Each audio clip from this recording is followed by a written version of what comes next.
Lathe. তো এই lathe মেশিনে বিভিন্ন পার্টস আছে। আমরা এখানে যদি দেখি, এদিকটা হচ্ছে হেড স্টক, এদিকটা হচ্ছে টেল স্টক।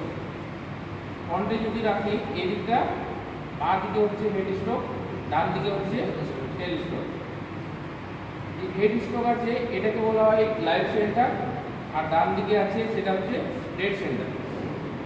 লাইভ সেন্টার আর যে ডেড সেন্টার, এটা একটা কিসের উপর আছে, যে এটা বেডের উপর স্থাপিত, কোনো একটা বেডের উপর আছে। বেড বিভিন্ন টাইপের আছে, এখানে একটা টাইপের বেড আছে।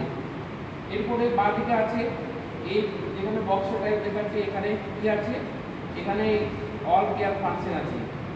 Lathe basically all gear function type হয়, আর পুলি সিস্টেমও হয়, যেটা বেল্ট সিস্টেম। এখানে কিন্তু অল গিয়ার সিস্টেম আছে।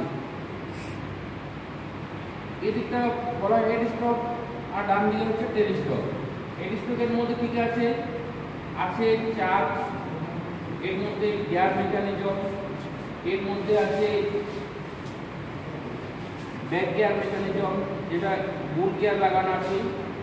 এখান মধ্যে যে গিয়ার ফাংশন আছে, যে গিয়ার ফাংশনটা ক্যারেজের মধ্যে চলে এসছে, যে পিট রডের মধ্যে ক্যারেজটা ফরওয়ার্ড এবং রিভার্সে মুভ করা যায়। বেডের মধ্যে এটাকে বলা হয় ক্যারেজ, এটাকে বলা হয় ক্যারেজ। এই ক্যারেজের মধ্যে কি টুল আমরা ক্ল্যাম্প করতে পারি, এটার মধ্যে টুল ক্ল্যাম্প করব। আর এটা হচ্ছে চাক, চাকের মধ্যে জব করব। এখানে যেহেতু সেন্টার লেদ, এখানে বিভিন্ন সেন্টারে অপারেট করা যায়, মানে যদি কোনো লম্বা জব হয় সেখানে অপারেট করতে পারি। আমরা দেখবো এটাকে কিভাবে অপারেট করা যায়। ফার্স্টে এটাকে অপারেট করার আগে এখানে জব হোল্ড করব, জবটাকে হোল্ড করে সেটাকে টু করবো সারফেস এজ দিয়ে, সেটাকে ঠিকঠাক হয়েছে কিনা সেটা দিয়ে ঠিকঠাক টু করবো, এবং সেটাকে টাইট করব ঠিকঠাক প্রপারলি। যেটা দিয়ে যদি ঠিকঠাক সেটা হয়ে যায়, তারপরে কী করব, এখানে যে মেন পাওয়ার আছে সেটাকে অন করব, দিয়ে সেটা মোটরে চলে এসছে।